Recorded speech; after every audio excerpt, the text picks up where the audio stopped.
Welcome back students to my channel Juicy Brains. I am Dr. Yashna Marks and we are discussing partnership accounting. और previous lectures में हमने revaluation of assets and liabilities को discuss किया.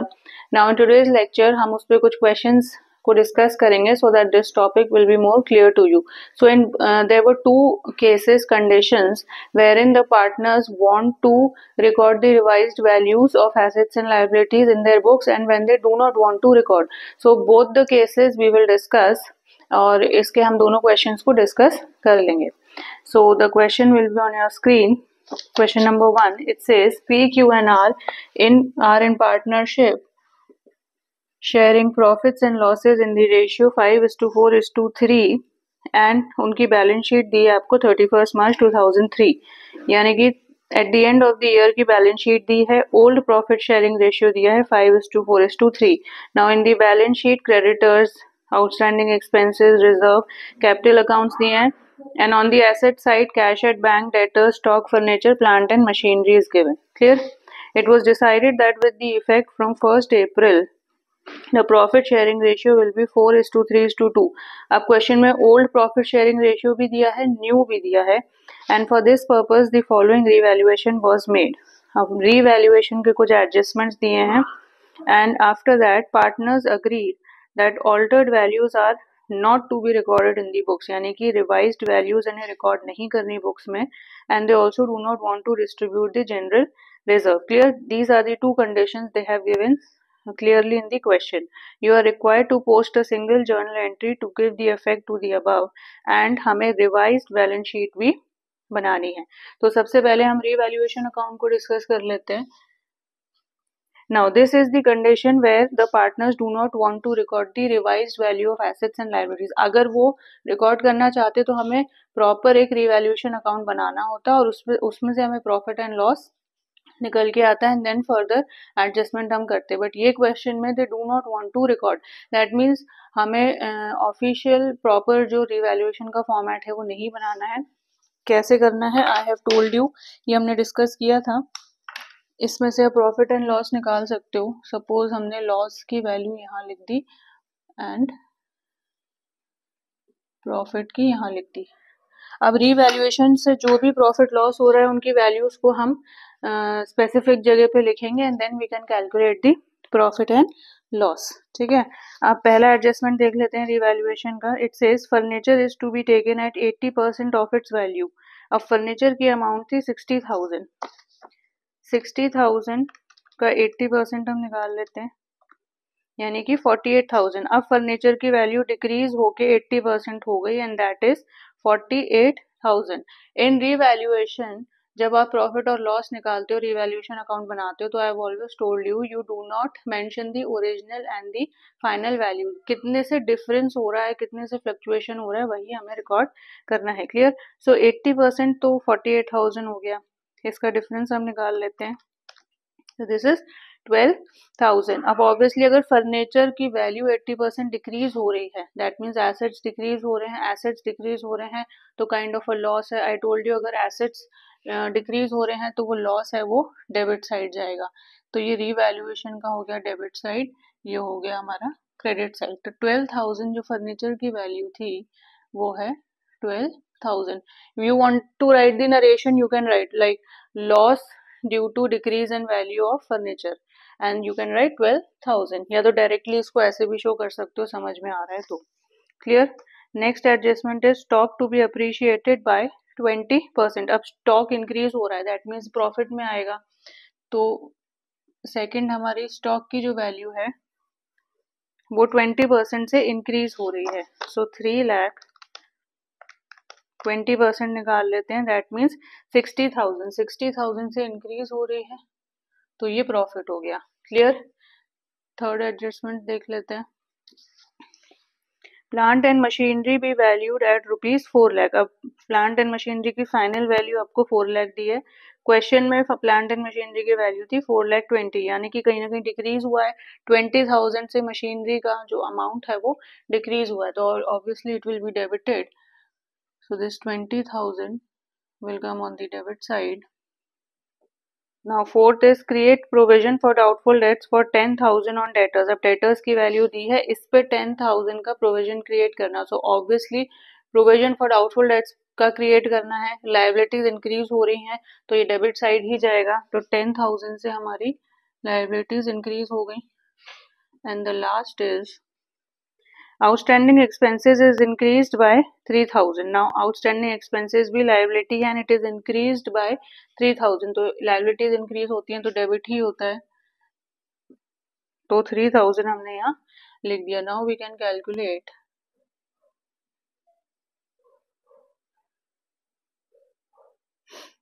the profit amount, तो 12,000 plus 20,000 plus 10,000 plus 3,000, so this is 45,000। now clearly यहाँ पे जो credit balance है वो बढ़ा है हमारा, ठीक है, तो ऑब्वियसली प्रॉफिट ऑन रिवैल्यूएशन ही आया निकल के।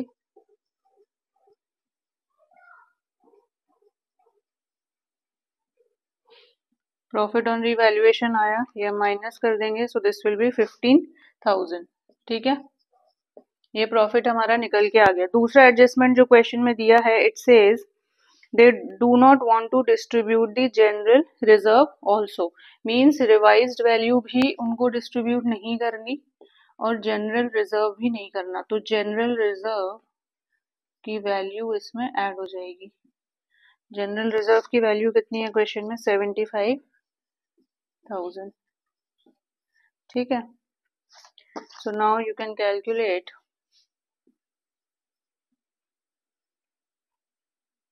तो फाइनली हमारी जो 90,000 की वैल्यू आएगी, अब वो एडजस्टमेंट एंट्री में एडजस्ट होगी। Why? Because they don't want to show the revised amount और general reserve in their books, ठीक है। तो जब पार्टनर्स को नहीं ट्रांसफर करनी होती हैं सारी वैल्यूज उनकी बुक्स में, तो हमें सबसे पहले सैक्रिफाइस और गेन रेशियो पता होना चाहिए, कौन सा पार्टनर सैक्रिफाइस कर रहा है, कौन सा पार्टनर गेन कर रहा है, ठीक है। तो इसके लिए हमें एक तो पता होना चाहिए ओल्ड रेशियो और new ratio. Old ratio question में दिया है, that is 5:4:3 and new ratio is 4:3:2, ठीक है। तो अब हम सैक्रिफाइसिंग रेशियोज निकाल सकते हैं यहाँ से।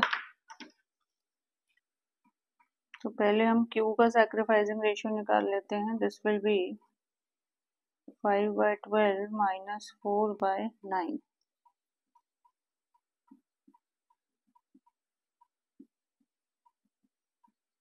ये आ गया इसका 1/36 शेयर।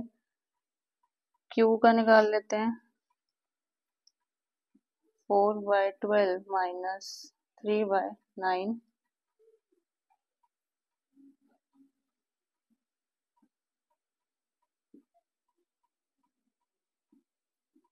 इसका शेयर आ गया 0 एंड 3 का निकाल लेते हैं, R का निकाल लेते हैं, 3/12 minus 2/9, again this is 36,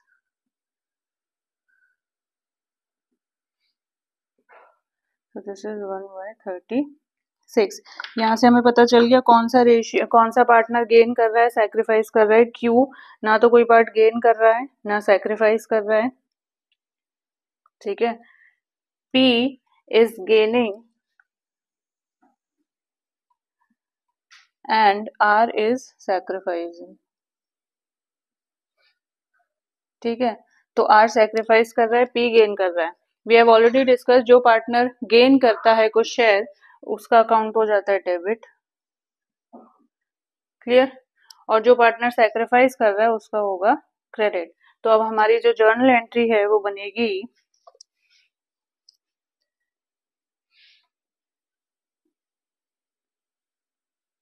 P's capital account debited to R's capital account, ठीक है ना। कितना, अब 90,000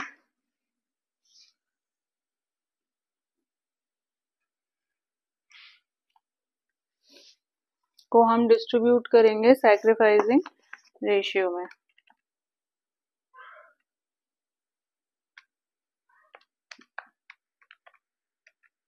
दैट इज 2500। ठीक है,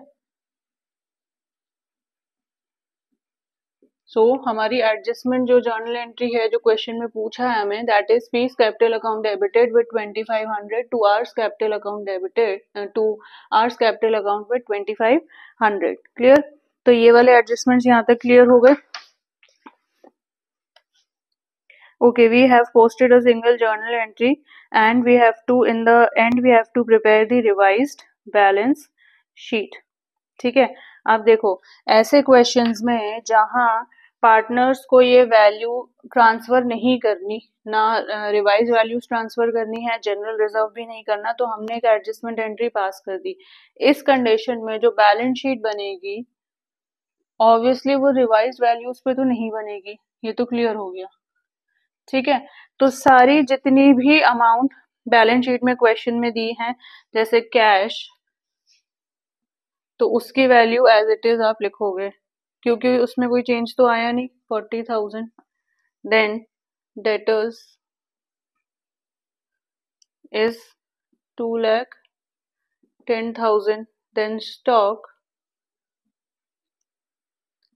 3 लाख। ठीक है, बाकी फर्नीचर को भी एज इट इज लेना है एंड प्लांट एंड मशीनरी को भी, furniture and plant and machinery. तो this will be 60,000 and this will be 4,20,000।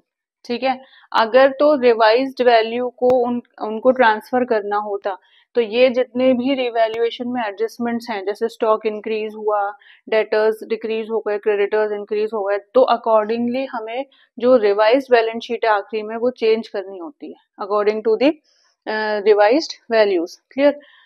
But क्योंकि ये क्वेश्चन में ट्रांसफर ही नहीं कर रहे थे, वो रिवाइज वैल्यूज इंक्लूड ही नहीं कर रहे थे अपनी बुक्स में, तो जो आपको ओरिजिनल बैलेंस शीट क्वेश्चन में दी है वो एज इट इज ही वो वैल्यूज आपको मेंशन करना है। सो इन अदर सेंस इस क्वेश्चन में बैलेंस शीट की एसेट साइड की कोई वैल्यू चेंज नहीं होगी। Similar is the case on the with the liability side. भाई ये 50,000 थे तो 50 ही रहेंगे। आउटस्टैंडिंग एक्सपेंसेस थे ये थे 5,000 तो 5,000 ही रहेंगे। रिजर्व भी उन्हें ट्रांसफर नहीं करना था तो रिजर्व भी हमें शो करना पड़ेगा 75,000। अब देखो जहां जो डिफरेंस आएगा वो आएगा कैपिटल अकाउंट्स में। क्यों कैपिटल अकाउंट्स में? इसलिए क्योंकि हमने जो जर्नल एंट्री बनाई थी उसके अकॉर्डिंग हमें कैपिटल अकाउंट्स में डेबिट और क्रेडिट किया होगा, तो डेबिट और क्रेडिट किया होगा तो वहां से रिस्पेक्टिव पार्टनर से कैपिटल्स भी चेंज हुए होंगे। क्लियर? तो यहाँ पी का चेंज होगा क्योंकि जर्नल एंट्री में सिर्फ पी और are capital account he affect हो रहे हैं, इसलिए इन दोनों के कैपिटल्स ही चेंज होंगे रिवाइज बैलेंस शीट में। ठीक है, अगर क्यू भी यहाँ मेंशन होता तो क्यू का कैपिटल अमाउंट भी चेंज होता, but Q is not mention, तो क्यू का जो as it is capital account आपको कैपिटल अमाउंट जो क्वेश्चन में दिया है that you will write in the revised balance sheet. तो Q's capital is 3 lakh which is unchanged. अब पी का कैपिटल अकाउंट है 4 लाख। इसके according P capital account debit हुआ होगा 2500 से। पी का जो now keep in mind the capital accounts. अब कैपिटल अकाउंट्स को जरा ध्यान में रखो, यहाँ होता था डेबिट और यहाँ होता था क्रेडिट। ठीक है, ये पी ये क्यू, यहाँ पी यहाँ क्यू। ठीक है, तो इस एंट्री के अकॉर्डिंग पी का जो बैलेंस शीट में जो कैपिटल था दैट वाज 4 लाख। ठीक है, ये हमने बाय बैंक करके लिखा होगा। इस एंट्री के अकॉर्डिंग पी का कैपिटल अकाउंट डेबिट हो गया कितने से? 2500 से। क्लियर? ये पिक्चर क्लियर हो गई। अब 2500 से डेबिट हुआ है, क्रेडिट में 4 लाख है, तो ऑब्वियसली जब फाइनल कैपिटल निकलेगा तो ये हम इसको माइनस कर देंगे। सो now the revised capital of P is 3,97,500। Clear हो गई ये चीज? क्लियर हो गई। अब देखो अब आर के कैपिटल अकाउंट में भी पोस्टिंग करनी है, so R's capital account credit हुआ होगा बाय पीस कैपिटल अकाउंट से। Sorry this is not Q, this is R. ठीक है, कितना से 2500 से, और यहाँ पे आर का जो कैपिटल मेंशन है वो कितना है रिवाइज बैलेंस शीट में, दैट इज 2 लाख। तो 2 लाख की वैल्यू हमने यहाँ भी लिख दी। तो अब फाइनली जब आर का कैपिटल हम कैलकुलेट करेंगे तो ये 2 लाख में ऐड हो जाएगा। So now the revise capital of R is 2 lakh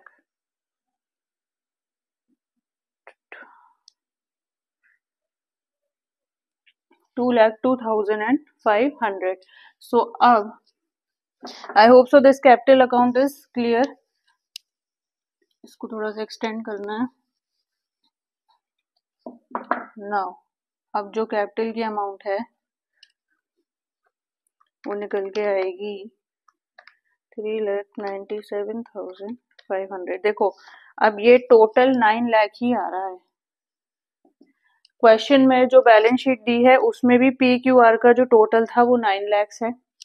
revise balance sheet में भी इनका जो टोटल है वो भी अनचेंज रहेगा। क्यों? क्योंकि यहाँ जो एडजस्टमेंट हुई है उनका टोटल 9 लाख ही आ रहा है। मींस अगर आपकी ये वैल्यू यहाँ क्वेश्चन में चेंज हो गई दैट मीन्स कुछ ना कुछ मिस्टेक आपने कर रखी है। क्लियर?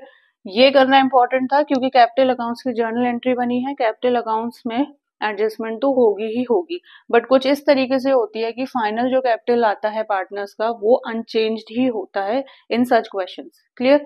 सो बेसिकली इसको प्लस करोगे तो टोटल विल बी 10,30,000 जो क्वेश्चन में आपको दी है। अगर ये बैलेंस आखिरी में बैलेंस शीट का चेंज हो रहा है that means you have made some mistake. ये बैलेंस चेंज नहीं होना चाहिए, जो क्वेश्चन में दिया है वही होगा।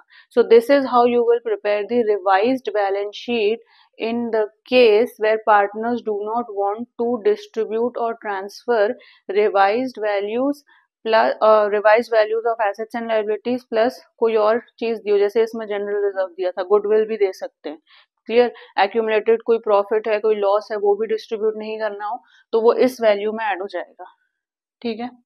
So this is how you will solve such type of questions. तो basically ये long answers में ही आते हैं। short में देना होगा तो यहाँ तक दे सकते हैं। You have to only prepare the journal adjustment journal entry. Clear? Revise balance sheet बोल रहे हैं तो आखिरी में आपको ये balance sheet भी show करनी है। So I hope so students ये condition वाला question आपको clear हो गया होगा। And let's discuss another question जिसमें condition ये है कि when partners they want to transfer the revised values of assets and liabilities.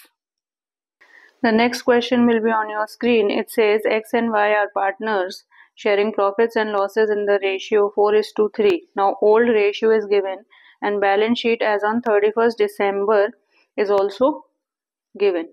Clear? Now they decided that with the effect from 1st Jan they will share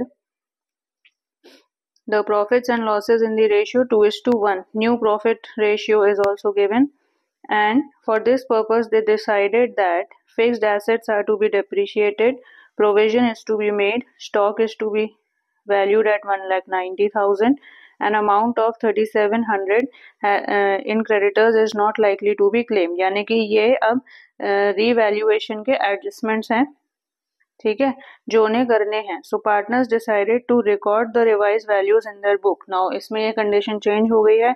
now they are recording the revised values, however they do not want to distribute the reserves. अब देखो इस question में दोनों condition आ गई, एक में वो revise values को रिकॉर्ड करेंगे, एक में लाइक जर्नल रिजर्व के केस में they don't want to record, they don't want to transfer this amount to their capital accounts. So you are required to prepare the capital accounts of the partners and revise balance sheet. अब देखो इसमें capital accounts भी बनाने हैं और revised balance sheet भी बनानी है। तो सबसे पहले revaluation account बना लेते हैं क्योंकि ये वाला question है। So the first adjustment in the evaluation is fixed assets are to be depreciated by 10%. अब fixed assets की value decrease हो रही है 10% से, यानी कि ये डेबिट हो जाएगा। So fixed assets value is 1,50,000, इसका 10% is 15,000। Again it will be shown on the debit side to fixed assets कितना है 15,000। क्लियर? हमें डिफरेंस ही दिखाना है रिवैल्यूएशन में। नेक्स्ट इज प्रोविजन, हमें बनाना है डेटर्स पे 6%। डेटर्स की अमाउंट दी है क्वेश्चन में 1,20,000, इस पे 6%, दैट इज 7200। नाउ अगर प्रोविजन क्रिएट करना है डेटर्स पे, ये भी एक लॉस है, तो to provision on debtors how much, 7200। Clear. अब करना है stock is to be valued at 1,90,000। Balance sheet में स्टॉक दिए 1,40,000, यानी कि ये इंक्रीज हो रही है। कितने से इंक्रीज हो रही है ये हम निकाल लेते हैं 50,000 से, तो ये हमारा प्रॉफिट हो गया by stock how much, 50,000। Clear. और amount of 3,700 included in creditors is not likely to be claimed. Creditors में ऐसी अमाउंट है 3,700 जो कि हमें जो कि क्रेडिटर्स क्लेम नहीं कर रहे। दैट मीन्स क्रेडिटर्स की वैल्यू कहीं ना कहीं डिक्रीज हो रही है, लाइबिलिटीज डिक्रीज हो रही हैं, तो again it will be shown on the credit side by creditors. इसका रीजन ध्यान रखना हमेशा, क्यों, क्योंकि यहाँ पे क्रेडिट साइड में प्रॉफिट हम इंक्लूड करते हैं, रिकॉर्ड करते हैं, डेबिट में loss. Clear. So this 3,700 will be shown here. इसके अलावा तो और कुछ है नहीं, चलो निकाल लेते हैं। I think so it is profit only, 53,700 53,700 minus 15,000 minus 7,200, तो प्रॉफिट आ गया to profit on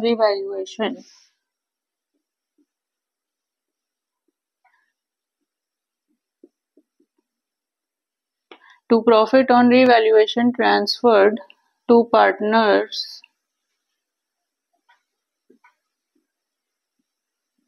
capital accounts. Partner कितने हैं हमारे, एक्स और वाई, एक्स और वाई। क्लियर। ठीक है, तो ये तो हो गया 31,500। 31,500 को हमें ओल्ड रेशियो में डिस्ट्रीब्यूट करना है। Old ratio is 4:3। 31,500 divided by 7, so this is 18,000 and this is 13,500। Clear. यहां से निकल के आ गया हमारा प्रॉफिट। तो एक चीज हमने कर ली, रिवैल्यूएशन अकाउंट बना लिया। अब हमें क्या बनाना है, पार्टनर्स के कैपिटल अकाउंट्स बनाना है। क्वेश्चन में लिखा है इसलिए बनाने पड़ेंगे हमें capital accounts of partners X और वाई।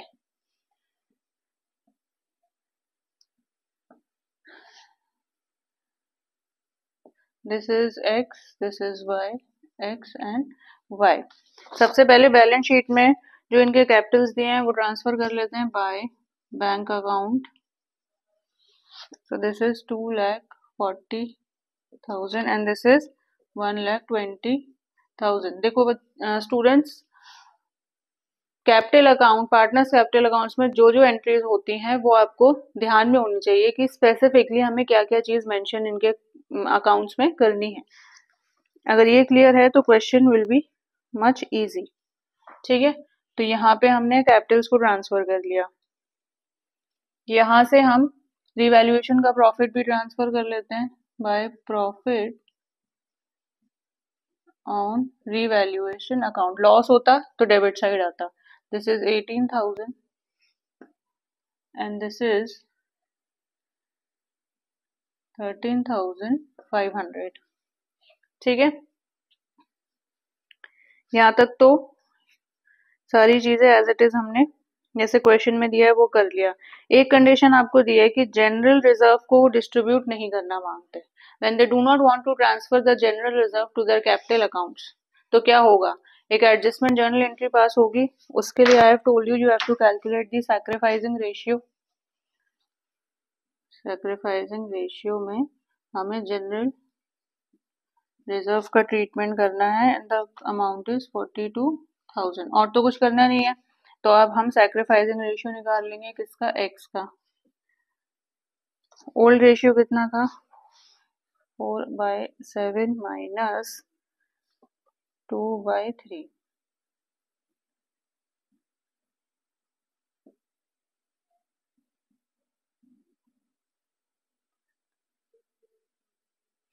ठीक है, y का निकाल लेते हैं। 3/7 माइनस 1/3,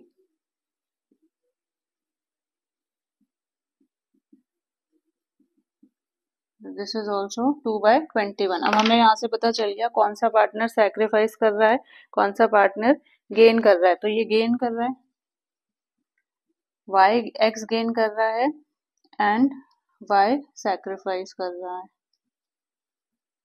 ठीक है, तो जो गेन करता है उसका अकाउंट हो गया डेबिट, जो सैक्रिफाइस करता है उसका हो गया क्रेडिट। तो अब एडजस्टमेंट जर्नल एंट्री क्या बनेगी, X capital account debited to Y capital account. ठीक है, कितना अमाउंट है, 42,000 को हमें डिस्ट्रीब्यूट करना है in the sacrificing ratio into 2 divided by 21। ठीक है, तो X capital account debited is by 4,000 and Y credit हो गया 4,000 से। क्लियर, ये एंट्री क्लियर हो गई। ठीक है, अब इसको भी हम कैपिटल अकाउंट्स में ट्रांसफर कर लेते हैं। X capital account debited to Y capital account, X के में हमें ट्रांसफर करनी है 4,000 और ऐसे हम यहाँ पे कर लेते हैं बाय एक्स कैपिटल अकाउंट। ठीक है, यहाँ पे कर लेते हैं 4,000। I don't think so apart from this और कोई आपके क्वेश्चन में एंट्रीज पूछी हैं रिगार्डिंग कैपिटल अकाउंट्स। ठीक है, तो इसका बैलेंस कैलकुलेट कर लेते हैं। 2,40,000 प्लस 18,000, डेबिट में 4,000 है तो इसको हमें लेस करना है 2,58,000 माइनस 4,000, सो दिस इज 2,54,000। तो 2 balance carried down in bracket you can write balancing figure. ठीक है, y का निकाल लेते हैं 1,20,000 plus 13,500 plus 4,000, so this is 1,37,000, 1,37,500, 1,37,500। Clear, तो x का कैपिटल निकल के आ गया आफ्टर एडजस्टमेंट 2,54,000, y का निकल के आ गया 1,37,500। Now we can make the balance sheet. अब हमें रिवाइज्ड बैलेंस शीट भी बनानी है।